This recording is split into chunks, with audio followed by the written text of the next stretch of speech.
Satu tahun berlalu, kira-kira apa kabar Samsung S21 FE di tahun 2023? Jawabannya ya tentu kabar baik, dan bahkan buat kalian yang kepengen Samsung S22 atau S23 tapi ngerasa harganya itu mahal banget, ini makin menarik loh. Karena pertama, harganya makin murah, dan kedua, ini makin bagus.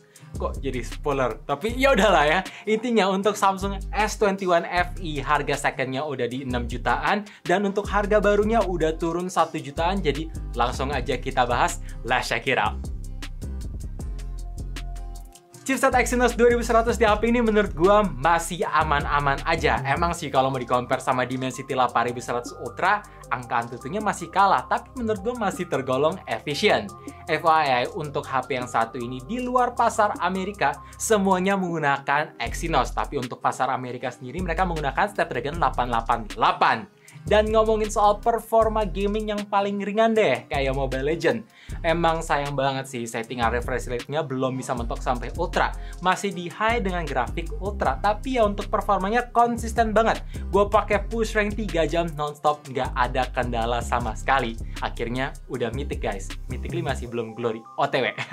Lanjut, ngomongin soal game yang berat sekarang kayak Genshin Impact. Menurut gue, settingan yang paling playable itu ada di medium plus 60 fps. Ya, karena ketika gue coba main 30 menit tanpa fan cooling tambahan, konsisten banget, jarang frame dropnya, dan lebih enak aja. Suhu nggak cepet naik.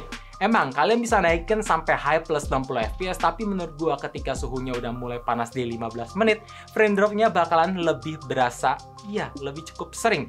Jadi saran gue kalau kalian pengen make untuk yang berjam-jam gitu ya, pakailah di settingan medium plus 60 fps biar optimal. Dan bagaimana buat yang nggak suka main game bang? Jawabannya menurut gue Exynos 2100 ini punya suhu yang nggak cepet panas. Ya, ketika gue coba pemakaian yang normal-normal aja, bukan di kondisi outdoor plus full cellular data, bukan, itu masih tergolong oke ketimbang Snapdragon 888 yang ada di Z Flip 3 ini. Gue pakai buat scrolling Instagram aja, di koneksi wifi terus nonton YouTube, berasa lebih cepet panas ketimbang HP yang satu ini. Jadi menurut gue ini oke banget, suhunya bagus, dan pastinya chipset Exynos 2100 udah support 5G guys, jadi aman untuk pemakaian jangka panjang, dan gue prediksi mungkin performanya bisa diandalkan sampai 2 tahun mendatang lah ya. Gue tahu konsiderasi kebanyakan orang yang nggak mau beli HP udah berumur 1 tahun itu selain performa ada di bagian software update. Gimana kalau nggak nerima fitur-fitur baru? Tapi tenang, karena ini Samsung udah ngasih jaminan 3 kali OS update plus 4 tahun security patch, dan nggak cuma modal panjang-panjangan aja, tapi konsisten tiap bulan ada update security patch, bug fixing. Sampai kemarin ini aja udah dapet ke One UI 5 plus Android 13. Jadi ya experience-nya sama kayak HP-HP flagship lainnya Samsung. Benar-benar oke. Dan kalau ngomongin soal user interface One UI sendiri, easy to use banget gak sih? Kayak bener-bener tinggal merem aja. Orang yang belum pernah pakai smartphone terus pindah ke HP yang saat ini akan otomatis terbiasa. Semudah itu, fitur-fiturnya banyak dan makin komplit menyeluruh. By the way, gue pengen nanya ke kalian, user interface favorit kalian tuh apa? Coba komen di bawah beserta alasannya juga. Dan ya, HP ini berarti masih bisa terima sampai Android 15 sih. Masih panjang.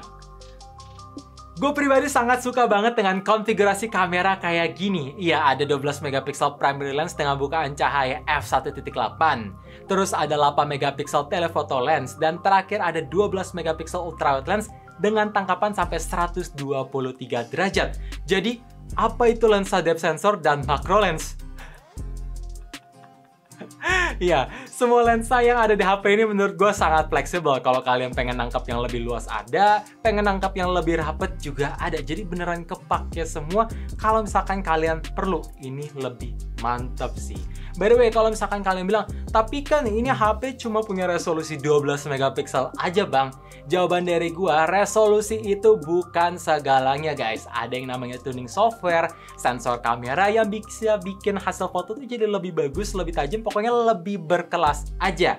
Ya, ketika kau coba foto-foto di kondisi daylight dalam segi detailnya tajam, ekstra software sharpening nggak gitu berasa, dynamic range-nya ngangkat banget, punya saturasi seperti ciri khas Samsung yang agak dinaikin sedikit, jadi terlihat sangat eye pleasing, terlihat bagus, dengan konsistensi dynamic range yang bagus, plus highlight yang ngangkat, sampai ke lensa ultra wide juga. Dan bahkan kalau misalkan kalian pengen ngezoom in sampai 30 kali. Iya, ini bisa digital zoom sampai 30 kali. Ada stabilisasinya juga, jadi hasil foto itu bisa bagus. Karena ada bantuan lagi dari softwarenya sendiri, jadi detailnya makin rapat. Ini gua suka banget, walaupun memang ada pembedaan warna. Karena ya beda bukaan cahaya.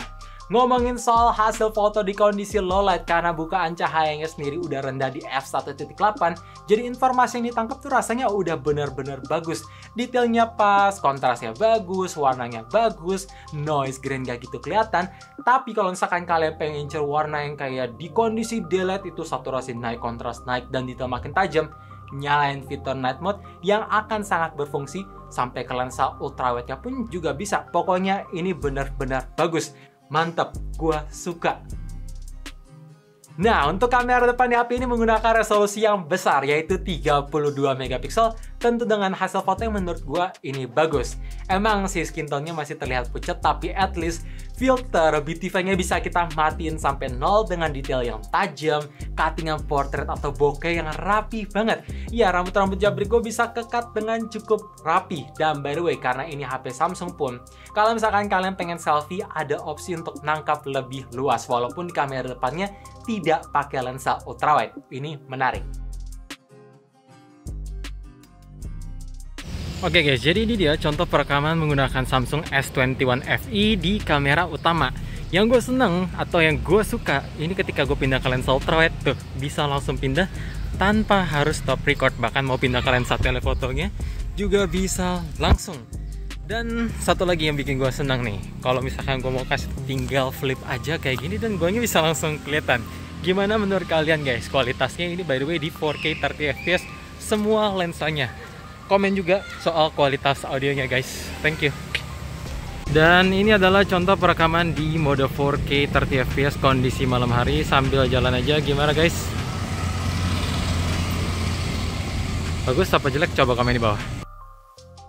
Biasanya musuh HP flagship tuh ada di baterai. Jadi kalau misalkan kalian tanya, Bang, gimana soal ketahanannya? Well, kapasitas baterai 5000 mAh di HP ini menurut gue masih cukup solid. Ya, ketika gue pakai untuk push rank Mobile Legends, nonton YouTube, ya lebih tepatnya kayak M4 kemarin, terus scrolling Instagram kompilasi M4 dengan pemakaian refresh rate 120Hz, brightness di set setengah lebih, volume 40% dengan koneksi full Wi-Fi, bisa dapat screen on time 5 jam 30 menit.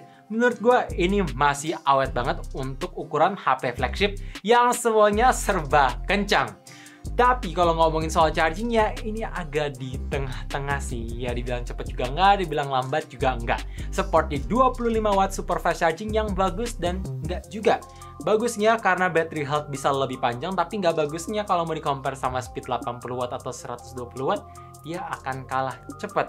Ya, ketika gue coba nge-charge dari angka 5-100% dibiarin aja, nggak diapa-apain dengan kondisi airplane mode, masih makan waktu 1 jam 20 menit. Jadi ini lumayan lah ya. Tapi ada satu fitur yang pembeda, sebagai HP flagship, HP ini bisa support wireless charging sampai 15 watt. Jadi kalau misalkan kalian punya wireless pad, tinggal taruh aja, otomatis HP akan keisi dayanya sendiri. Dan kalau misalkan kalian pengen nge-share baterai ke HP teman-teman yang support wireless charging, bisa support reverse wireless charging sampai 4,5 watt. Lumayan buat emergency. Oh ya, by the way, ada satu yang gue lupa, karena ini juga HP flagship dan di dalam boxnya itu tipis banget, jadi the charger nggak di-include ya guys. Jadi yang mau beli tinggal mampir link di deskripsi aja biar gampang ya. Desain keseluruhan HP ini udah berasa flagship banget dah. Iya, di bagian depannya itu sudah menggunakan bezel yang sama tipis. Terus nyaris simetris walaupun bezel bawahnya agak tebal, tapi nggak masalah, masih terlihat kekinian. Dan di bagian belakang mirip kayak S-series lainnya coy. Jadi tentu berasa mewah, mahal. Walaupun kalau kalian bilang, Bang, tapi kan back covernya menggunakan polikarbonat. Jawabannya iya setuju, tapi mesti kalian pegang secara langsung buat ngebuktiin. Ya, karena feels-nya itu berasa solid, gak ada bagian kopong, dan ditambah frame-nya menggunakan metal jadi makin berasa mahal. Bahkan ada satu fitur flagship-nya pun bisa ikut di HP ini, yaitu IP68 Water and Dust Resistant. Mau kena ciprat air atau kena cemplung air, dia akan aman-aman aja selama HP-nya belum pernah dibongkar guys. Dan harus air tawar sih biar aman, karena fitur ini untuk emergency aja. Dan ngomongin soal kualitas layar dalam penggunaan sehari-hari gue, refresh rate 120Hz itu konsisten banget, gak ada stutter sampai posisi baterai habis. Dalam segi kualitas layar panel Dynamic AMOLED 2X di HP ini udah bagus banget, layaknya HP flagship, karena ya emang bener sih ini HP flagship. Jadi punya color yang bagus, saturasinya bagus, vivid seperti ala-alanya Samsung. Gua suka banget. Layarnya cerah dan untuk ketajamannya pun juga oke banget, Full HD Plus-nya dengan kerapatan pixel yang masih tajam.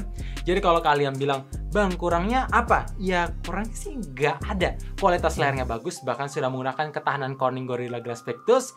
Fiturnya ada fingerprint under display, untuk performanya juga cepet banget, ngebut plus responsif, dan tersedia always on display buat ngecek jam, tanggal, baterai, sampai notifikasi yang masuk tanpa harus kalian pegang HP-nya. Dan karena ini Samsung, customization-nya juga banyak banget. Jadi mantep. So guys, intinya buat kalian yang pengen beli Samsung S23 terbaru tapi ngerasa kemahalan dan pengen menghemat lebih jauh, jelas HP yang satu ini bisa jadi opsi yang pas karena berasa banget all-roundernya. Ya, performa ngebut, kamera bagus, fitur-fitur komplit, terus ada lagi ketahanan baterainya bagus, kayak kurang apa lagi. Paling yang nggak ada port jack 3.5 dan slot microSD aja, tapi itu kan normal buat HP flagship kan. Jadi overall bisa gue kasih rating HP ini tuh 10 dari 10, recommended banget, apalagi harganya udah turun dan stoknya masih banyak. Gue berharap dengan adanya video ini kalian bisa terbantu, dan buat yang pengen nanya-nanya mengenai HP yang satu ini, tinggal tulis komen di bawah atau follow sekaligus direct message kita di Instagram @uptodateidean. Jangan lupa like dan subscribe channel ini sekaligus nyalain notifikasinya juga supaya kalian tahu kapan sih video baru, dan tentunya kalian bisa terupdate karena info-info baru kita kasih. And as always, stay safe, stay healthy, dan stay updated with UpToDate.